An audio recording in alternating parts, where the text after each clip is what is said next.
안녕하십니까. 저는 기업 내에 장애인 고용 문제를 해결하고 있는 주식회사 피닐의 대표 유명곤이라고 합니다. 대부분의 기업들, 특히 이제 100인 이상의 상시 근로자가 있는 기업들 같은 경우에는 반드시 장애인을 채용해야 되는 의무가 생겨납니다. 100명이 넘어가면 약 3.1% 정도의 장애인분들을 채용을 하셔야 되죠. 아마 인사 담당자님 분들도 너무 잘 알고 계실 거라고 생각하고 있습니다. 저희 피닐은 사실 대부분 사회복지사들로 구성되어 있습니다. 저희 사회복지사들이 이전에는 복지관이나 복지시설, 생활시설 등에서 장애인분들을 이제 기업에다 매칭하고 기업에 일할 수 있도록 연결해 드리는 일들을 주로 많이 했었었는데요. 사실 시설에 이용하시는 분들이라던가 아니면 기관에 계시는 분들을 저희가 매칭하고 실제 일을 하시게 하는 것은 기업의 입장에서도 그리고 연결하는 저희의 입장에서도 사실 너무 쉽지 않았습니다. 그래서 저희는 핀일이라는 곳을 만들고 조금 더 쉽고 건강하게 장애인 채용을 만들고 어, 인사 담당자님이 그리고 기업에서 보다 좋은 많은 분들을 만날 수 있게 도와드리고 있습니다. 오늘은 제가 실무자 채용뿐만 아니라 혹은 다른 방향의 채용에 대해서 저희 서비스에 대해 안내를 드리려고 합니다. 보통 일반적으로 기업에서 어떤 직무가 명확하게 있고 어떤 사람을 뽑아야 한다. 그리고 장애인과 함께 일해본 경험이 있는 경우에는 저희가 실질적으로 일을 하실 수 있는 실무자분들을 연결하고 이분들을 매칭하고 계속적으로 일할 수 있도록 도와드리는 것이 가능합니다. 하지만 많은 기업들 같은 경우에는 어떻게 장애인하고 함께 일해야 될지, 어떤 직무를 줘야 될지 이런 것들에 대해서 되게 어려워하는 경우가 상당히 많았습니다. 사실 정부에서는 이러한 문제를 해결하기 위해서 장애예술인 지원법 그리고 국민체육진흥법 이란 이 두 가지 법을 통해서 사업주가 장애인을 보다 쉽고 빠르게 채용할 수 있는 그런 해결책을 만들어 놓고 있고 또한 이러한 해결책은 중증 장애인분들에게 또 다른 기회를 주는 또 다른 일자리의 기회를 주는 그러한 기회가 만들어지는 것이 되기도 합니다. 저희는 이렇게 기업 내에서 특별히 장애인들을 고용하고 어떠한 일을 줘야 될지 잘 모를 때 예술인들을 채용하고 체육인들을 채용하게 도와주면서 중증장애인분들에게 새로운 기회를 주고 특히 그중에 장애예술인분들 그리고 그중에서도 전업장애예술인분들에게 새로운 기회를 드리는 그러한 서비스를 안내드리고자 합니다. 저희가 장애인 고용부담 절감 서비스라는 이야기가 지금 나와 있지만 사실은 이 서비스는 중증 장애인분들에게도 새로운 일자리의 기회가 그리고 기업 내 인사 담당자 분들에게는 장애인 채용에 대한 장애 고용에 대한 의무를 장애 예술인 분들한테 새로운 기회를 주시는 것으로 안내 드릴 수 있을 것 같습니다. 오늘 안내문에 대한 간단하게 요약을 드리면 기업에서 장애 의무 고용에 대한 의무가 있을 때 장애 예술인들을 채용해서 비용 절감과 부담금 문제를 동시에 해결할 수 있고 이후 지속적인 예술 활동을 지원하면서 산재와 법정 안정성을 확보할 수 있습니다. 또한 기업 내에서 예술품을 직접 전시하시거나 혹은 피닐에서 운영하고 있는 전국 최초의 장애예술인 상설 전시장 갤러리 바다에 장애예술인 분들의 작품을 전시하고 기업의 명을 노출시킴으로써 기업의 ESG 경영과 CSR 실천에 대한 부분들을 충분히 노출시키실 수 있습니다. 저희 피닐은 아까 말씀드렸던 것처럼 사회복지사들로 대부분 구성되어 있고 기업 내에 장애인 채용에 대한 문제 그리고 어려움, 부담을 해결해 드리고 장애인분들에게 더 많은 일자리의 기회와 기업의 담당자분들에게 장애인 관리에 대한 부담금을 줄여드리는 것을 목표로 장애인 채용을 더 쉽게 만들어 드리는 기업이 되고자 만들어져 있습니다. 저희가 많은 인사 담당자분들을 많이 만나 뵀는데요. 대부분 사실 인사 담당자분들이 장애인 채용을 고려해 보셨을 때 가장 힘들어 하시는 부분이 어떤 일을 줘야 될지 모르겠다. 이분들하고 어떻게 함께 일해야 될지 모르겠다라는 부분들이 상당히 많았습니다. 저희가 사실은 이전에 그리고 지금도 여전히 하고 있는 건 실무자분들, 특히 기관을 이용하시지 않는 장애인분들을 찾아내서 각사의 직무에 맞게 실무자분들을 매칭하는 일들을 상당히 많이 하고 있었습니다. 하지만 저희가 만나는 고객사들 중에 한 반 정도가 어떤 직무를 줘야 될지, 어떤 일을 시켜야 될지, 이분들하고 어떻게 일해야 될지, 그리고 실무팀을 어떻게 설득해야 될지, 이 부분에 대한 어려움을 상당히 많이 느끼고 있었습니다.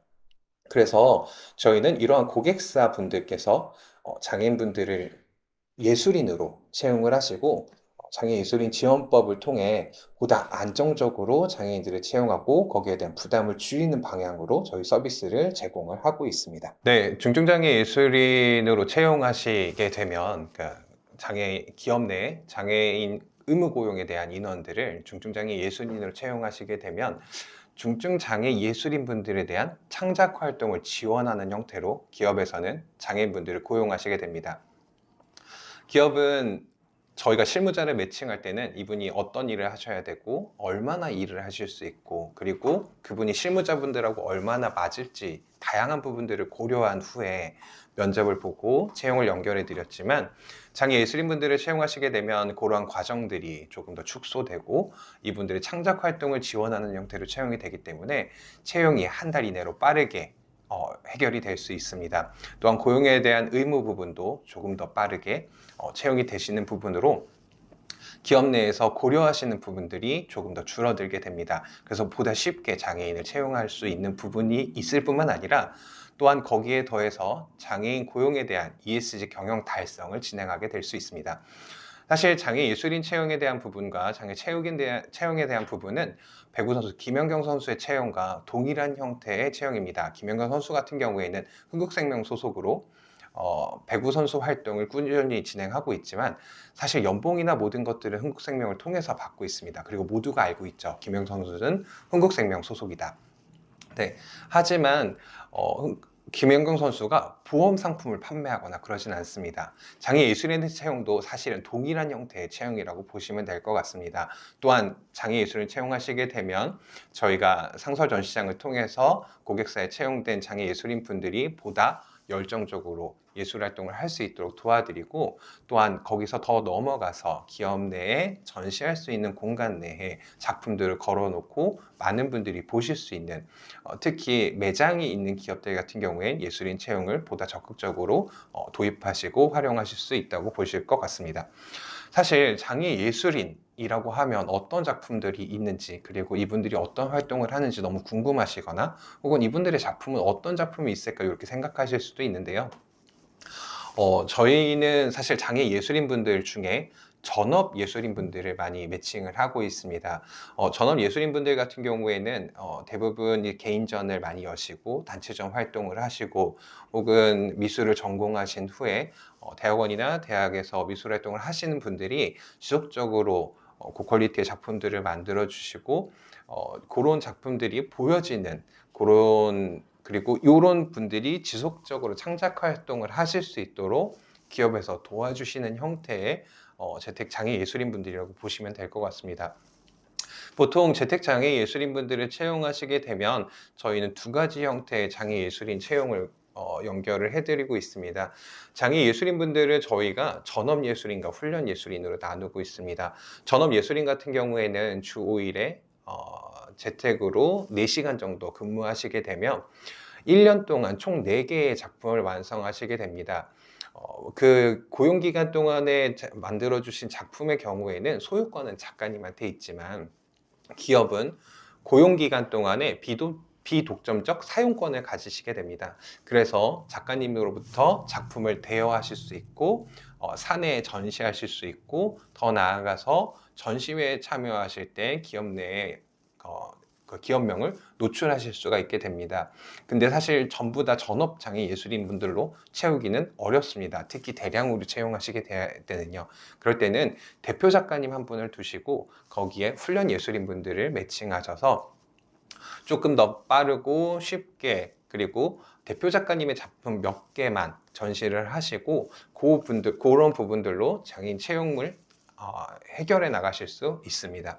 저희는 각 기관의 협력기관들을 만들어서 협력기관과 또는 작업실 등에서 장애 전업 예술인분들이 활동하시고 창작 활동을 하실 수 있도록 도와드리고 있고 저희는 이분들에 대해서 이분들의 전시 활동 그리고 근로 활동 이런 부분들을 지원해드리고 고객사가 조금 더 쉽고 빠르게 장애인 채용에 대한 문제를 해결해 드릴 수 있는 그런 기업이라고 보시면 될 것 같습니다.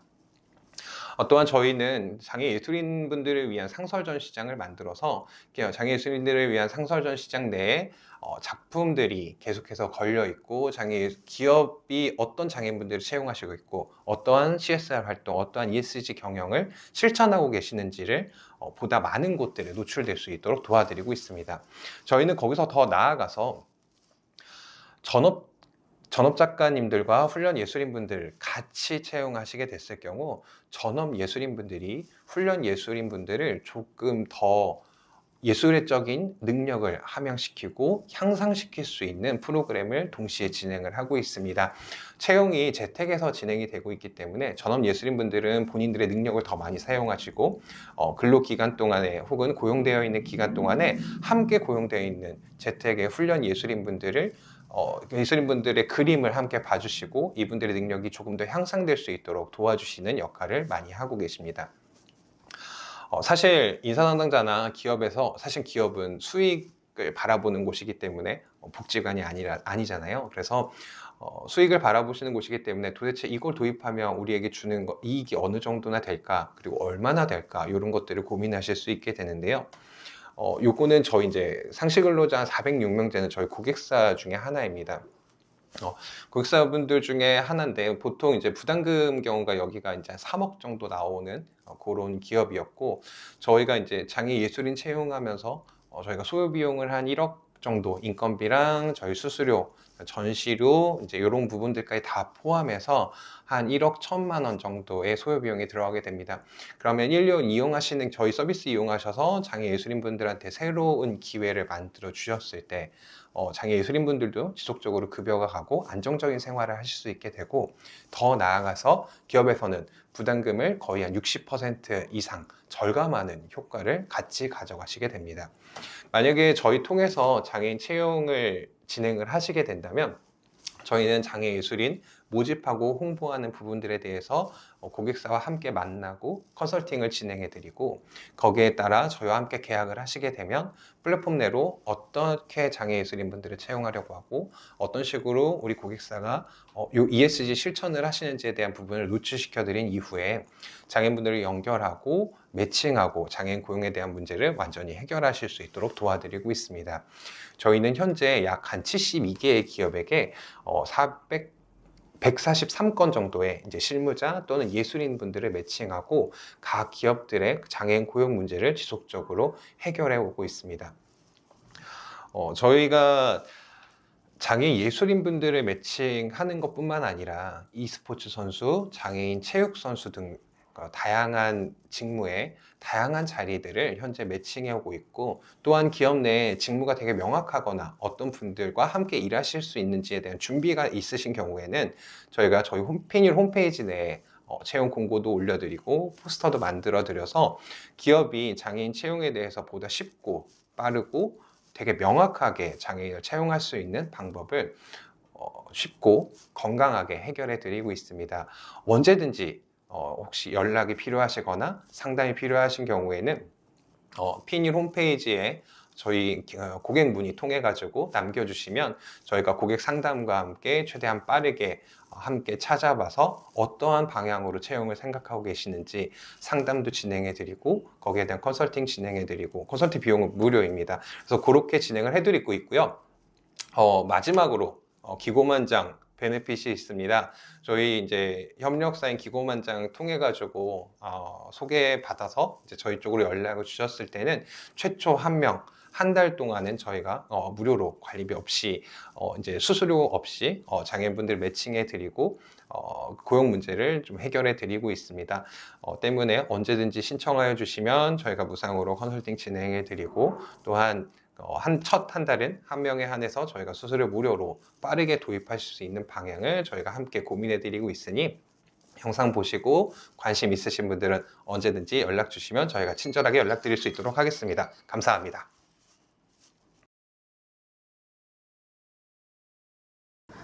안녕하세요. 데이터로 보는 외국인 유학생 채용이라는 주제로 웨비나를 진행하게 된 코워크의 고현식이라고 합니다. 반갑습니다. 먼저 간단하게 제 소개를 해드리겠는데요. 저는 외국인 채용 플랫폼 코워크에서 이제 외국인 채용 상담, 그리고 외국인 헤드헌팅, 그리고 취업비자 발급 대행 업무를 주로 맡고 있습니다. 오늘의 발표 구성인데요. 먼저 국내 외국인 유학생 현황을 먼저 알아보겠고요. 두 번째로는 코워크 내에 이제 외국인 채용 그리고 유학생 현황을 알려드리겠습니다. 세 번째로는 외국인 유학생을 채용해야 되는 이유, 그리고 마지막으로는 유학생 채용 형태에 대해서 알려드리도록 하겠습니다. 먼저 외국인 유학생 현황인데요. 외국인 유학생 현황을 알아보기 전에 먼저 한국 체류 외국인 현황에 대해서 알아보겠습니다. 한국인 인구 대비 체류 외국인 현황은 지금 현재 2025년 6월 기준으로 전체 인구의 약 5.3%인 273만 명으로 집계가 되었습니다. 현재 대한민국 전체 인구는 5,116만 명으로 집계가 되었고요. 체류 외국인 현황만 따로 이렇게 빼봤을 때는 이제 꾸준히 증가하고 있음을 알 수 있습니다. 다음으로는 연도별 외국인 유학생 수인데요. 표를 보시면 이제 2020년, 21년은 이제 코로나 영향으로 좀 감소했음을 알 수 있습니다. 하지만 22년부터는 이제 감소한 감소분을 넘어서 이제 회복을 넘어서 꾸준한 증가세를 이제 유지하고 있음을 알 수 있습니다. 2024년만 하더라도 전년도 대비 15%나 성장한 약 20만 9천 명의 외국인 유학생이 집계가 되었습니다. 다음으로는 외국인 유학생 분들을 이제 학위 과정으로 한번 나누어 보았는데요. 이제 국내 외국인 유학생의 70%는 이제 학사, 석사, 박사, 그러니까 학위 과정 유학생으로 이제 파악이 되었고요. 나머지 30%는 이제 어학 연수나 기타 이제 교환, 단기 방문 학생들로 집계가 되었습니다. 이 학사, 석사, 박사, 이 학위 과정 유학생 분들은 취업 비자 발급에 유리한 분들인데요. 이 부분에 대해서는 좀 뒷장에서 좀 뒷부분에서 설명을 드리도록 하겠습니다. 다음은 이제 외국인 유학생을 이제 국적별로 한번 구분을 해 보았습니다. 이렇게 표를 보시면 이제 잘 아실 수 있듯이 중국과 베트남 국적자 분들이 이제 전체 60% 이상을 기록하고 있고요. 압도적으로 많은 수치죠. 그 다음으로는 몽골, 우즈베키스탄, 그리고 네팔, 미얀마, 일본 순으로 이제 순위가 이어지는데요. 여기서 알 수 있듯이 유학생 대부분은 이제 아시아권에서 오는 유학생 분들입니다. 그 뒤로는 뭐 미국, 러시아, 이제 프랑스 등등이 있는데요. 해마다 외국인 유학생의 국적 다양성은 증가하고 있는 추세입니다. 다음으로는 이제 지금까지는 정부 데이터를 바탕으로 이제 설명을 드렸다면은 이제 코워크 내에서 집계된 데이터를 바탕으로 채용 그리고 외국인 유학생 현황에 대해서 한번 설명을 드리도록 하겠습니다. 먼저 채용 공고 수입니다. 저희 코워크 같은 경우에는 2023년도 7월에 런칭을 했는데요. 2023년도의 하반기에 총 코워크에 등록된 외국인 채용 공고수는 214개에 불과했습니다. 하지만 1년 후인 이제 2024년도 같은 경우에는 약 6배 가량 성장한 수치죠. 1254개의 채용 공고가 등록이 되었고요. 그리고 올해 상반기에는 이제 이미 작년도 총 등록 채용 공고수를 넘어선 1293개의 외국인 채용 공고가 등록되었습니다. 이처럼 외국인 채용 공고수는 매년 빠르게 급증하고 있고요. 이 이유는 이제 코워크가 점점 많은 분들에게 알려지는 것도 있겠지만 이제 외국인 채용 공고의 절대적인 수가 급격하게 늘어난 것이 가장 큰 원인이라고 보고 있습니다. 다음은 이제 코워크 내 기업 분포인데요. 표에서 보시면 알 수 있듯이 이제 이렇게 차트에서 보시면 알 수 있듯이 이제 중소 스타트업이 71%로 가장 많고요. 그 다음에 중견기업, 그 다음에 개인사업자, 대기업 순으로 많습니다. 아무래도 중소 화장품사, 게임사, 웹툰 업체 등등 에서 이제 중소기업 스타트업에서 외국인 채용이 굉장히 많이 활발하게 일어나고 있고요. 현재 중견기업 그리고 대기업 회원수도 빠르게 증가하고 있습니다. 이렇게 좀 굵직굵직한 곳들에서 이제 많이 코워크를 이용해주고 계시고요. 그러면 도대체 어떤 산업에서 외국인 채용 수요가 많냐 궁금하실 텐데요. 가장 많은 곳들은 이제 뷰티 화장품사가 가장 많습니다. 이제 중소화장품사 같은 경우에는 적극적으로 해외 시장 진출하고 있고 이제 영업 마케팅 인원으로 많이 채용하고 계시고요. 웹툰 같은 경우에는 뭐 현지화 매니저로 많이 채용하고 계시고, 금융 핀테크 같은 경우에는 이제 뭐 국내에 거주하고 있는 외국인 고객을 대상으로 CS 하는 업무들 많이 맡기시고, 바이오 의료기기도 영업 마케팅 많이 보시고, 소프트웨어 쪽은 뭐 개발자들 채용 많이 하고 계십니다. 실제로 이제 코워크에 현재 오픈되어 있는 공고들을 대상으로 이제 직무 비율을 한번 조사를 해봤는데요.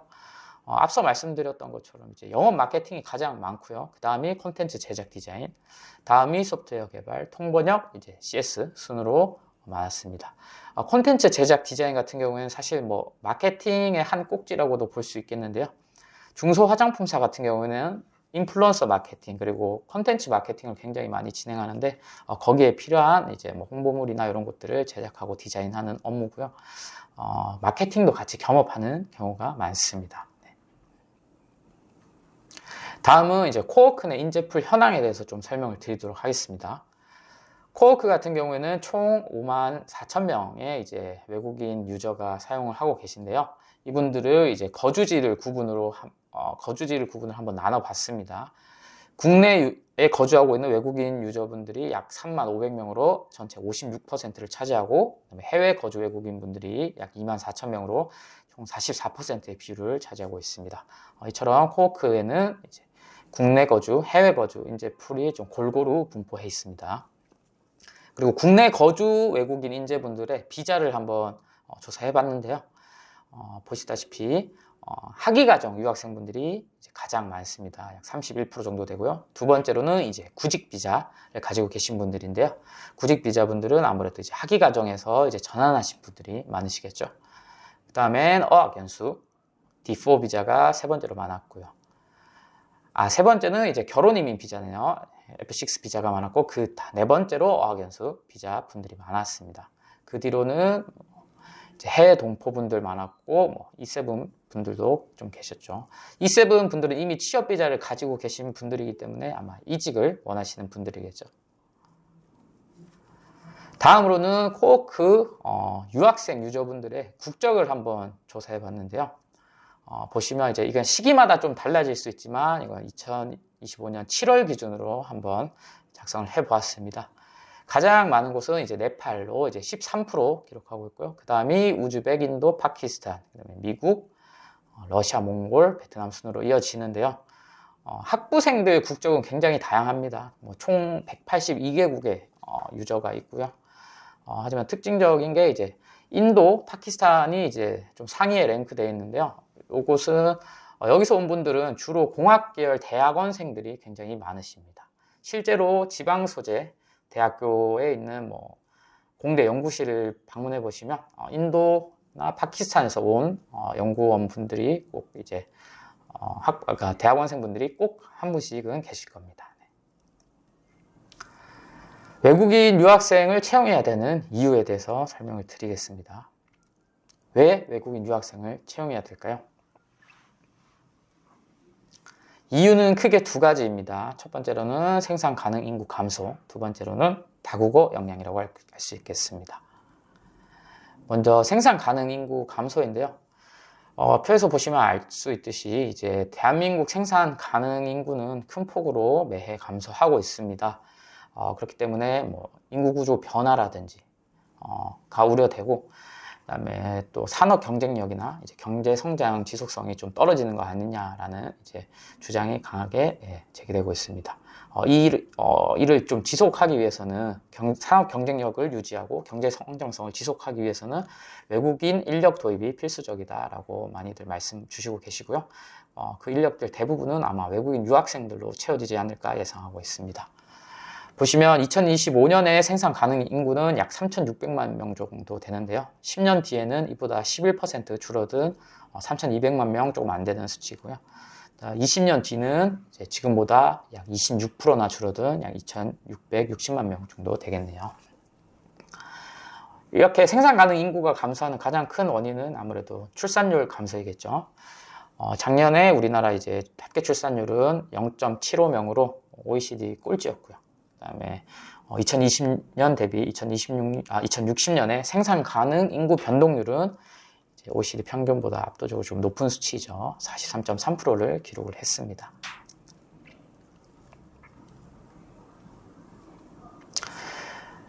다음으로는 이제 가장 큰 이유라고 할 수 있겠죠. 다국어 역량입니다. 아무래도 외국인 유학생분들은 한국에서 학교 생활을 하시다 보니까 한국어 능력을 많이들 갖추고 계시고, 그 다음에 한국 문화 이해도도 높으신 편이겠죠.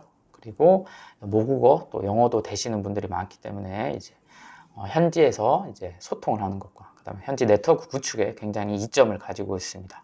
그렇기 때문에 1인분 이상의 역할을 해낼 수 있는 역량을 갖추어져 있다고 보고요. 그렇기 때문에 채용 효과가 굉장히 높을 것으로 예상이 됩니다. 코워크 인재풀의 이제 다국어 능력을 한번 조사해 봤습니다. 이거는 코워크에 등록된 이력서를 기반으로 조사를 한 것인데요. 먼저 3개 국어를 하시는 분들이 약 60%로 제일 많았습니다.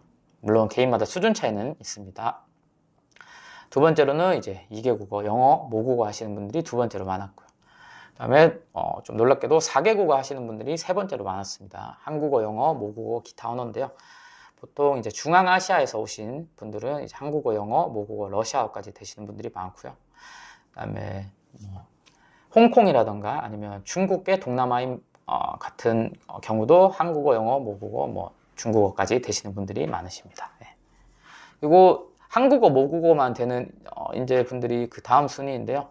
베트남 분들이라던가 일본 분들은 이제 모국어와 한국어를 좀 이 두 가지만 잘하는 경향이 좀 강합니다. 네. 다음으로는 외국인 유학생 채용 형태인데요.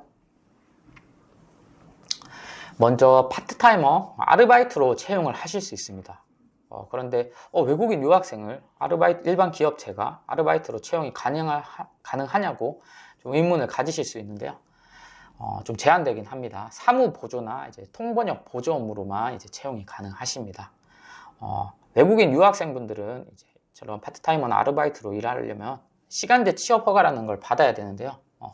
아무나 받을 수 있는 것은 아닙니다. 학위과정 유학생 같은 경우에는 이제 대학교 1, 2학년 같은 경우에는 한국어 능력이 토픽 3급 아니면 사회통합 프로그램 KIRP 3단계 이상이거나 아니면 대학교 3, 4학년은 토픽 4급 KIRP 4단계 이상이어야 되고요. 석박사생 같은 경우에도 대학교 3, 4학년과 동일한 기준인 토픽 4급 KIRP 4단계 이상 갖추고 계셔야 됩니다. 하지만 근무 시간에 제한이 있습니다. 학부생 같은 경우에는 이제 주중 25시간 이내로 이제 근무하셔야 되고요. 석박사생 같은 경우에는 이제 주중 30시간 이내로 근무하셔야 됩니다. 한국어 우수자 같은 경우에는 추가로 5시간 근무할 수 있는 혜택이 있습니다. 토픽 5급 그리고 KIP 5단계 이상 갖추고 계신 분들은 이제 학부생 같은 경우에는 주중 최대 30시간까지 근무하실 있고요. 석박사 같은 경우에는 주중 최대 35시간까지 근무가 가능합니다. 주말과 방학에는 근무 시간 제한이 없습니다. 다음으로는 어학연수생인데요. 어학연수생 같은 경우에는 입국일로부터 6개월이 지나야 이렇게 파트타이머나 아르바이트로 근무가 가능하시고요. 그다음에 출석률이 전체 학기 평균 90% 이상이 되어야 근무가 가능합니다. 언어 요건은 좀 더 널널한 편인데요. 토픽 2급, KIRP 2단계고요. 하지만 근무 시간 제한에 있어서는 좀 더 빡빡한 기준을 가지고 있습니다. 이분들은 이제 학부생 아니면 석박사생들 같은 경우는 주말이나 방학에는 시간 제한이 없었는데요. 이 어학연수생 같은 경우에는 주중, 주말 및 방학 모두 20시간 이내로 근무하셔야 되고요. 똑같이 한국어 우수자 같은 경우는 추가로 5시간 더 근무할 수 있어서 최대 25시간까지 근무가 가능하십니다. 다음으로는 이제 인턴인데요.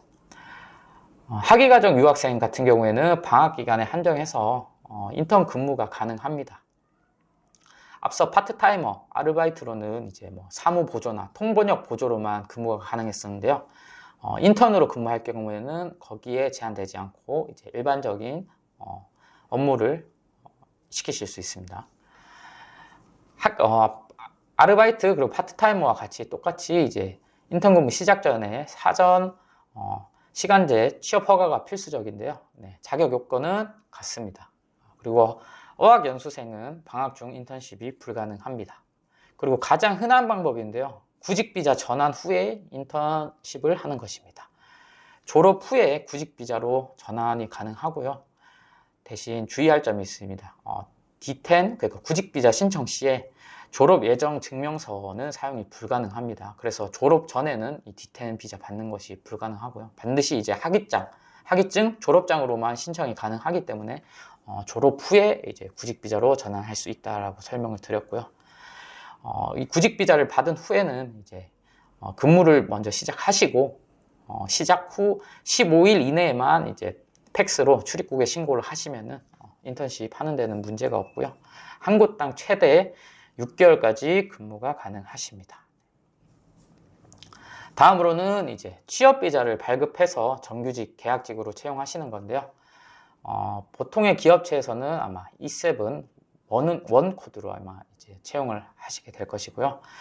2, 3, 4가 있긴 한데 나머지는 크게 신경 안 쓰셔도 되고 더 여기에 대해서 궁금하시다면 저한테 추가적으로 문의를 주시면 되겠습니다. 조건이 있습니다. 먼저 취업 비자가 발급 가능한지 파악을 해야겠죠. 그래서 외국인 고용 필요성을 입증해야 취업 비자가 허가가 되는데요. 이를 위해서는 채용 포지션과 후보자의 전공이 연관성이 좀 있어야 됩니다.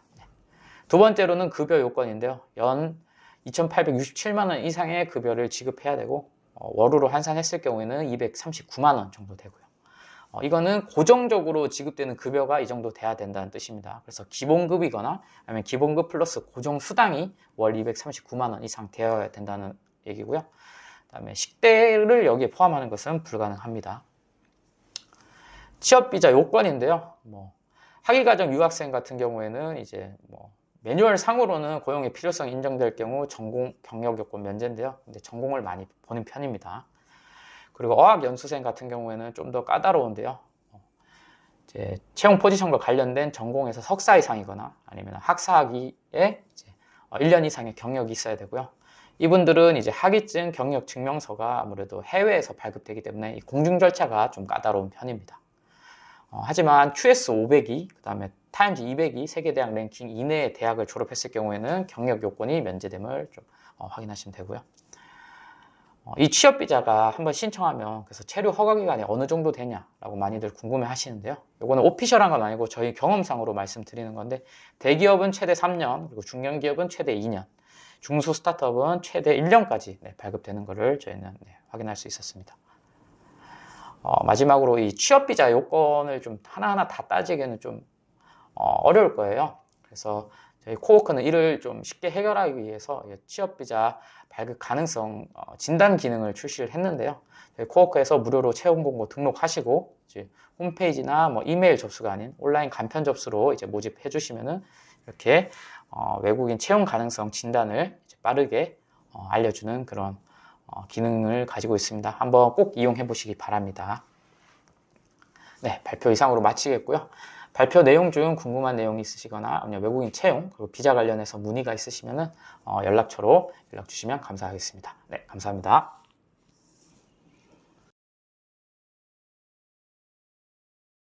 안녕하세요. 유니코서치 글로벌 센터에서 근무 중인 심현우라고 합니다. 반갑습니다. 이번 웨비나에서는 해외 현지 채용을 주제로 주요 유의사항과 최신 트렌드를 소개하려고 합니다. 그리고 제가 여러 국가 현지인과 외국인 채용을 진행하면서 직접 겪었던 6개의 사례들을 같이 말씀드리도록 하겠습니다. 소개로 저는 유니코서치에서 국내뿐만 아니라 일본을 제외한 해외 채용 및 외국인의 국내 유치를 주로 담당하고 있습니다. 제 최근 채용 흐름을 보면 작년까지는 북미와 유럽 쪽의 채용 비중이 높았던 반면 올해는 아시아 태평양 지역의 채용이 조금 더 활발해지는 것 같습니다. 이제 글로벌 채용 절차로 이제 넘어가서 말씀드리면 국내 채용과는 큰 흐름은 따로 없다고 봅니다. 니즈 분석, 소싱, 컨택, 인턴, 협상, 그리고 온보딩.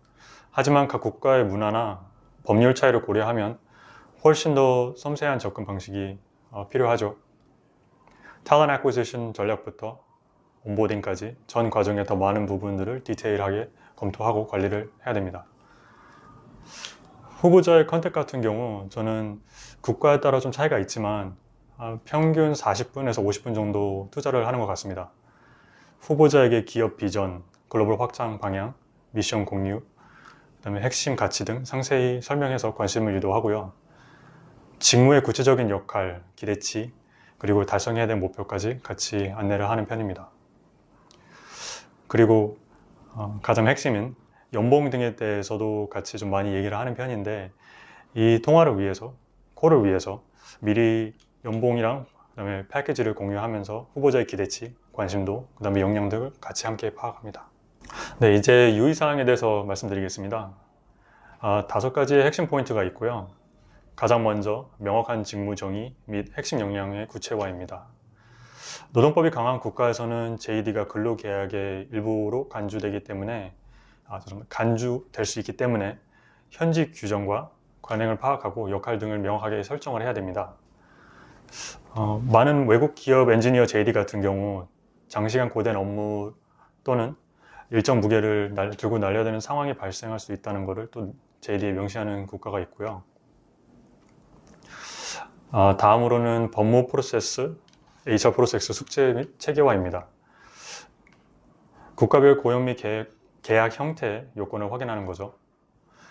예를 들면 멕시코는 계약적이 매우 제한적이기 때문에 실질적으로는 정규직만 가능하고, 사우디아라비아 같은 경우 특정 산업인 석유화학이나 건설에서는 외국인을 최대 5년 계약직 형태로만 채용을 하고 있습니다. 그리고 현재 법인이 없을 경우 고용 리스트를 부담하는 EOR 활용을 검토해서 고용으로 인한 급여, 세무, 법적 이슈도 관리할 수 있습니다. 그리고 3번, 후보자 관점 커뮤니케이션인데요. 저는 개인적으로 이게 가장 중요하다고 늘 생각하고 있습니다. 제안부터 온보딩까지 모든 단계에서 명확한 정보를 일관성 있게 전달을 해야 하고, 기업 간 Q&A를 루틴화해서 신속하고 투명한 피드백을 제공을 해야 합니다. 또한 특정 포지션에 따라서 기업이 제공할 수 있는 성장 기회, career path도 안내함으로써 후보자의 지원을 효과적으로 이끌어낼 수 있습니다. 그리고 4번 보상 같은 경우는 인재 확보에 있어 직접적인 요소는 바로 현지 시장 상황에 대한 이해죠. 예를 들면 국내 제조기업 2곳이 20년차 내외의 세일즈 인재를 각각 캘리포니아, 샌프란시스코랑 뉴욕시티에 채용하는 상황이 있었는데요.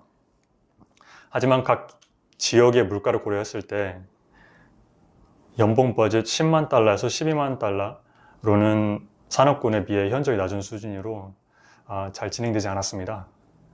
참고로도 말씀드리면은 캘리포니아의 유명 버거 체인 인앤아웃의 지점장 같은 경우 소득이 평균 16만 달러 수준으로 코로나 전부터 뉴스에 여러 차례 보도된 바가 있습니다. 다음 단계로 넘어가겠습니다. 자, 이제 트렌드로 Salary Transparency Law에 대해서 말씀을 드릴게요. 국어로 지역하면은 급여 투명성으로 이해하면 될 것 같습니다. 해당 법은 2021년 미국 콜로라도주에서 시작하여 현재 여러 주로 확산되었고, 채용 공고의 급여 정보 공개하고 후보자 요청 시 이를 제공하도록 의무화하는 제도입니다. 유럽 같은 경우는 내년 상반기까지 국가별로 급여 투명성 지침을 의무화하도록 예정되어 있고, 앞으로 좀 더 많은 국가들이 참여할 것으로 예상이 되는데요. 이에서 미국 같은 경우 Salary History Ban Law, 현 급여로 묻는 금지하는 법안이 별개로 운영되고 있지만, 앞서 말씀드린 유럽 지침은 Salary Transparency Law plus Salary History Ban, 이 두 가지 하나 지침을 모두 안에 같이 담고 있습니다. 자, 이제 예시 보여드릴게요. 예시로 이제 해외 채용 플랫폼인 Indeed, Monster, LinkedIn에 게재된 공고를 가져왔는데요. Indeed는 여러 디렉터급, 부서장급 포지션의 연봉이 명시되어 있고, Monster에는 배관공 등에 대한 연봉이 공개되어 있습니다. 특히 오른쪽에 LinkedIn 보시면 모든 분들이 아실 만한 소니 픽처스의 Executive Director급 포지션까지 급여가 투명하게 공개되어 있죠. 그리고 보시면 캘리포니아, 뉴욕, 그리고 콜로라도까지 앞에 Salary Transparency Law가 해당되는 주 국가들입니다. 다음 넘어가겠습니다. 이제 다른 트렌드로 고용 형태의 다양화입니다. 글로벌 확장이 늘면서 많은 기업들이 EOR, Employer Record 활용을 많이 하고 있는데요. 법적 고용주라고 이해하시면 됩니다. EOR은 현지 법인이 없는 기업의 대신 고용, 급여, 세무, 법적 이슈를 대행해주는 서비스 업체고요. 이전에는 주로 스타트업이나 좀 소규모 기업들이 많이 활용을 했지만 최근에는 중견기업 이상 규모에서도 적극적으로 검토 및 활용을 하고 있습니다. 자, 이제 사례로 넘어가겠습니다. 여기서부터는 제가 직접 경험한 6개의 사례 중 이제 미국부터 먼저 말씀을 드릴게요. 국내 대기업에서 새로 설립한 신설 공장의 IT 매니저 포지션인데요. 후보자는 2021년 하반기 건강 이슈로 전 직장을 퇴사 후 코브라 제도로 치료를 받으며 구직 활동을 이어가고 있는 상황에 저랑 연결이 되었고, 코브라 제도 같은 경우는 고용 종료 후 본인이 전액 부담으로 회사 건강보험을 일정 기간 유지하는 제도입니다. 그래서 아래 이미지 보시면 후보자의 그 개인 부담 비용인 $1,676 플러스 $80를 확인하실 수 있습니다. 기업은 당시 신설 법인으로서 복리후생 제도가 세팅되지 않은 상태였고, 후보자는 코브라를 계속 유지해야 되는 상황에서 이를 연봉 협상의 조건으로 요청을 했습니다. 다행히 요청이 수용되어서 개인 부담비 전액을 기업에서 지원한다는 내용이 오퍼레터에 명시되면서 이 채용은 성공적으로 마무리됐습니다. 자, 두 번째 미국 사례입니다. 업무 범위 확대에 대한 사례 내용인데요.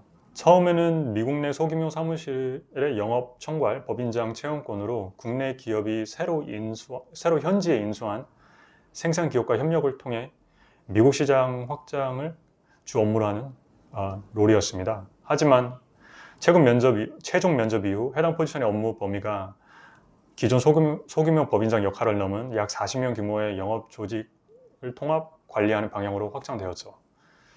이후 역할이 명확해지고 업무 확장에 따라 최종 면접 직전에 전달된 희망 연봉에 대한 조정을 후보자는 요청을 했으나 보상에 소홀한 소통 부분이 신뢰성 문제로 이어지고 해당 기업에 관심을 잃게 되어 최종적으로 결렬이 되었습니다. 이제 싱가포르에 대해서 말씀드릴게요. 가장 최근에 진행된 건으로 조 단위 매출 규모를 가진 대기업의 싱가포르 계열사 대리급 포지션입니다. 기업과 첫 소통 단계에서는 하우징 지원 부분을 논의 및 협상으로 확인을 했지만 후보자는 이미 국내에서 숙소 제공을 받고 있었고 또한 연봉은 꽤 높은 분이었어요. 하지만 C레벨 면접 통과 이후 만족스러운 연봉을 제안받았음에도 불구하고 가장 중요했던 주거 지원 비용, 하우징 얼라운스나 하우징 프로비전이 따로 누락되어 좀 큰 실망을 가져오게 되었습니다.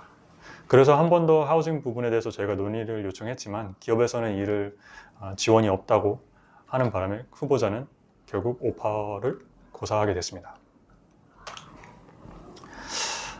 이제 프랑스로 말씀드리겠습니다.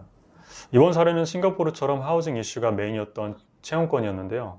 하지만 프랑스는 싱가포르와 달리 처음부터 하우징 지원이 없다고 정확하게 명시가 되어 후보자들과 소통을 따로 쉽게 하였습니다. 다행히 최근에 동유럽으로 이주한 후보자를 찾아 이분 진행을 하고 또 이 후보자는 현지에서 갓 태어난 아들을 위해 보다 더 나은 환경을 찾아 한국 귀국 대신 유럽 이주를 희망하는 상황이어서 본 채용을 적극적으로 수용하였습니다. 또 본 기업은 좀 연봉을 12개월로 나누지 않고 13개월로 나눠 지급하는 조건이 있었음에도 불구하고 프랑스라는 점 그리고 연봉 부분에 만족을 하셔서 오퍼를 최종 수락하셨습니다. 이제 대만에 대해서 말씀을 드릴게요. 본 채용권은 국내 대기업에서 진행을 했고 국가 상관없이 우수 인재를 발굴하는 데 초점을 맞췄습니다. 주로 미국, 유럽, 이스라엘, 대만 등 다양한 국가에 거주하고 있는 임원권 후보자분들과 소통을 했고 최종적으로는 대만 거주자 후보자와 채용 절차를 진행하게 됐습니다. 하지만 CEO 면접 이후에 한국에서는 1년 근무하는 조건이 추가되면서 변수가 생겼죠. 이로 인해 오퍼는 4주 정도 지속되었고 변경된 조건에 적절하고 만족스러운 보상이 이루어지지 않아 결국 협상은 결렬이 됐습니다. 이제 사례의 마지막 부분인 진행 중인 거를 말씀을 드릴 건데요. 본 국가는 멕시코로 이제 시장을 새로 개척해 나가는 국내 중견기업의 진행 중인 채용권입니다. 이 기업은 현지 법인 없이 EOR 방식을 채용하여 진행을 희망을 하였고 저희가 착수를 하며 주요 사항으로 확인한 바는 법인이 없는 기업은 현지 인지도가 매우 낮기 때문에 고용 안정성에 대한 이슈로 우수 인재 확보에 대한 다소 어려움을 많이 겪었습니다.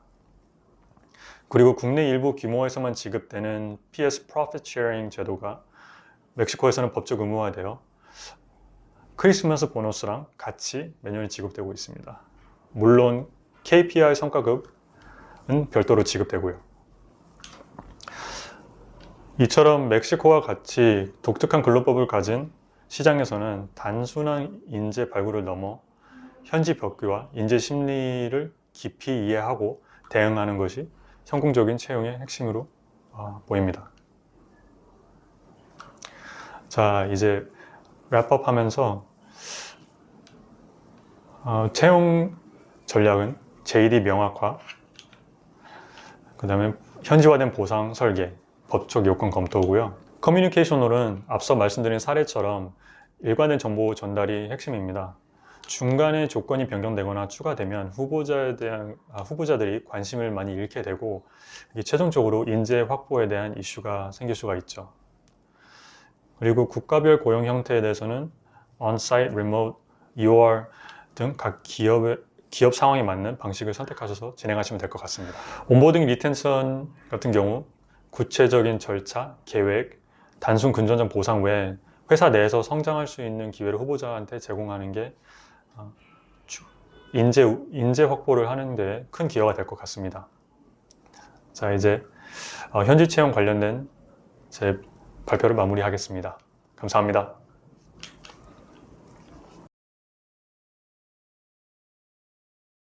안녕하세요. 부켓 대표 이지은입니다. 네, 오늘의 주제는 이해하는 기업만 접근 가능한 성장 동력, ROI 확실한 인재를 선점하라 입니다.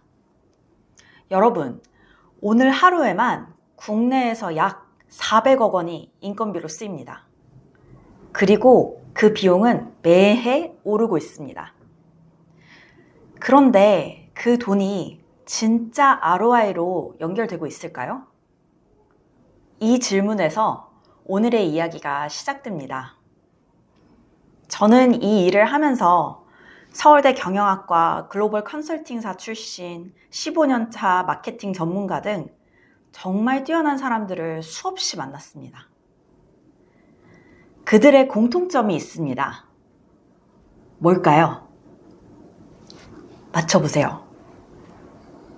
바로 일을 안 하고 있다는 겁니다. 아니, 정확히 말하면 기업이 문을 열어주지 않아 투입되지 못하고 있습니다. 오늘은 이런 기회의 창 밖에 서 있는 인재들이 여러분 회사에 들어왔을 때 ROI가 어떻게 달라지는지 데이터와 실제 사례로 보여드리겠습니다. 2025년 현재 기업 인력관리의 3대 과제는 명확합니다. 첫째, 고용비용 증가입니다. 올해 상용 근로자의 연평균 임금은 4,917만 원입니다. 전년 대비 2.9% 상승한 수치인데 이건 단순한 물가 상승률을 넘어서 기업 입장에서 상당한 부담입니다. 인건비는 계속 오르는데 성과는 따라오고 있을까요? 둘째, 인력 유연성의 부족입니다. 우리 고용 구조는 여전히 압도적으로 정규직 중심입니다. 비정규직 시급 비율은 66.4%로 오히려 작년보다 4.5% 하락했습니다. 이 수치는 유연이라는 말이 무색할 정도로 경직된 구조입니다. 마지막으로 고품질 인재 확보의 어려움입니다. 전문 인력 부족이 성장의 가장 큰 위험 요소로 꼽히고 있습니다. 실제로 GDP의 1.3%가 인력 부족 때문에 날아갑니다. 지금의 채용 구조는 한마디로 더 비싸지고 더 경직되고 더 구하기 어려운 완벽한 3콤보 상태입니다. 그런데 조금만 시선을 돌리면 이렇게 준비된 사람들이 있습니다.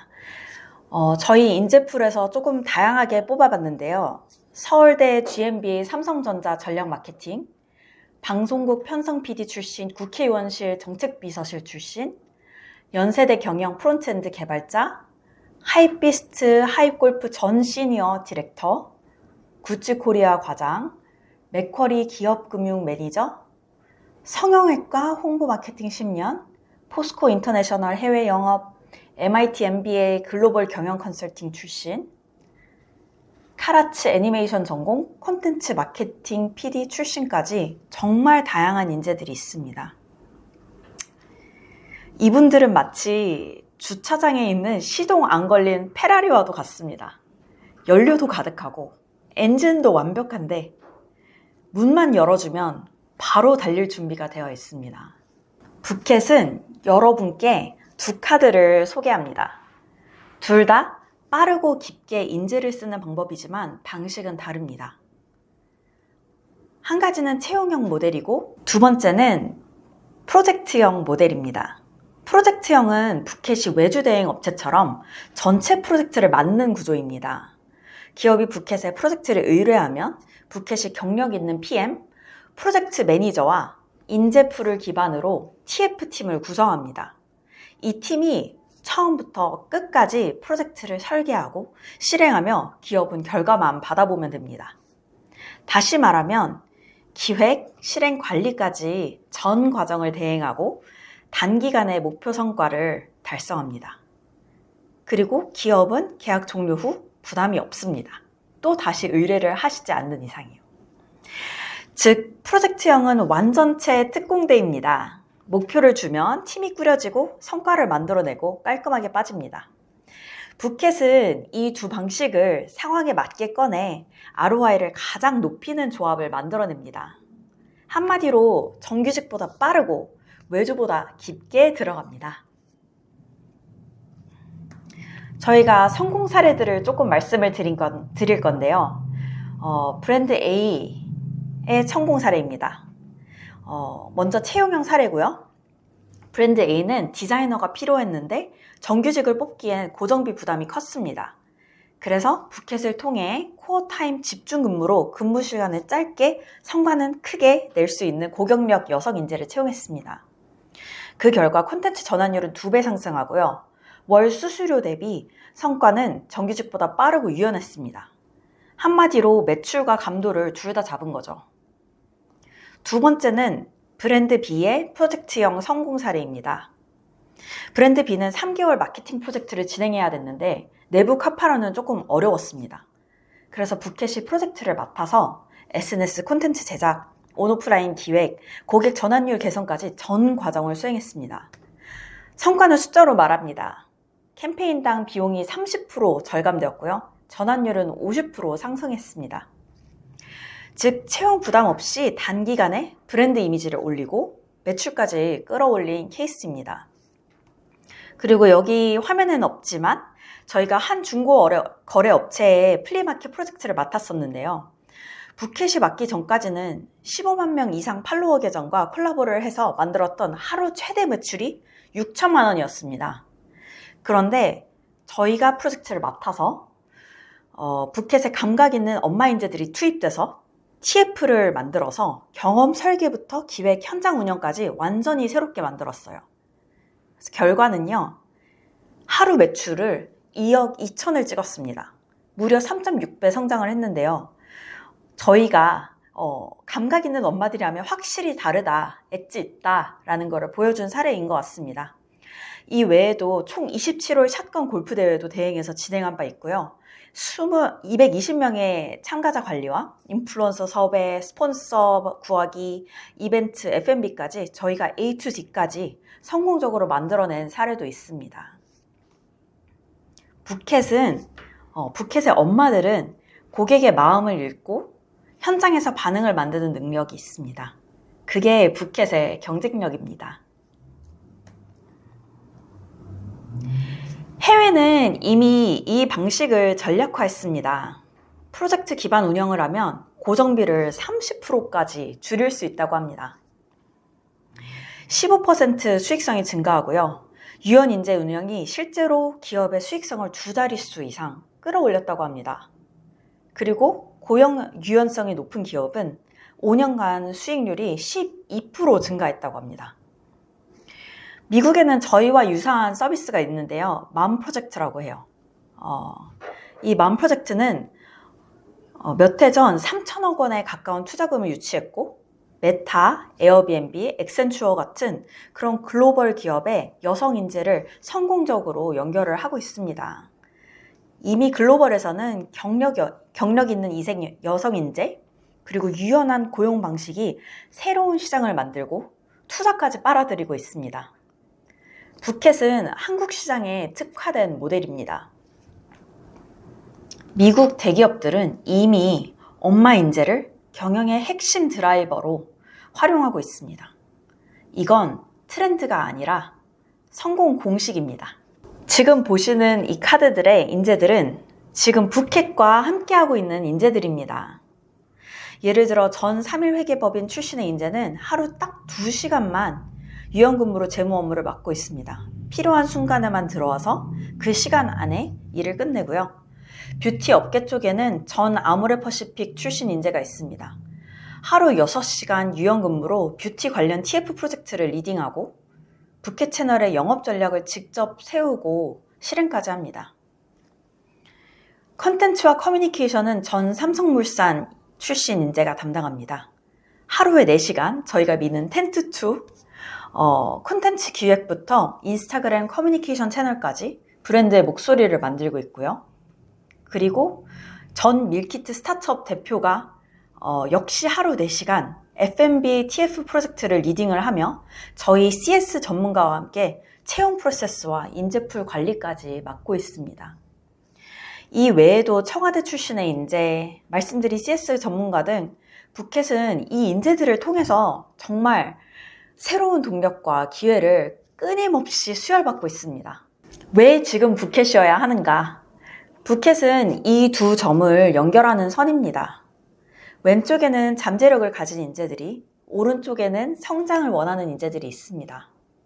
이 둘은 서로를 필요로 하지만 그 사이의 거리와 타이밍이 맞아야만 에너지가 폭발할 수 있습니다. 부켓이 그 타이밍을 맞춥니다. 기업이 필요할 때 검증된 인재를 연결합니다. 그 결과 기업은 속도를 얻고 인재는 기회를 얻습니다. 그리고 부켓은 이 성장의 교차점에서 시장을 선점합니다. 저희 부켓의 미션은 명확합니다. 잠재력이 모두 발휘되는 세상을 만드는 것입니다. 여성인재, 남성인재, 기업, 사회 모두가 자신의 역량을 최대치로 펼칠 수 있는 세상을 만들고 싶습니다. 그 세상을 향해 저희는 나아가고 있습니다. 왜 이 트렌드에 빨리 합류해야 될까요? 우선 외주화 시장이 지속 성장하고 있습니다. 비즈니스 프로세스 아웃소싱 시장이 연평균 9.6%씩 성장하고 있습니다. 기업들은 점점 더 내부 인력이 아닌 바로 투입 가능한 외부 자원을 찾고 있고요. 이 흐름은 앞으로도 멈추지 않을 겁니다. 그리고 집안에서 누가 가장 소비 결정을 많이 내릴까요? 엄마입니다. 엄마 대상 소비 시장은 지속적으로 확대되고 있습니다. 전 세계 육아 시장 규모는 이미 2,340억 달러, 연평균 5.7%씩 성장 중입니다. 엄마 인구가 곧 거대한 소비층이자 창의적 인재풀이라는 이야기입니다. 부켓은 이 두 가지 가치를 동시에 연결합니다. 지금 우리는 인재 전쟁의 최전선에 있습니다. 총알은 돈이 아니라 누구를 먼저 데려오느냐입니다.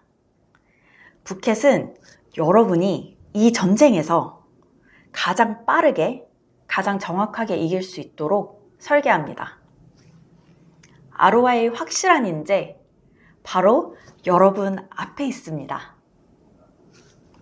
감사합니다.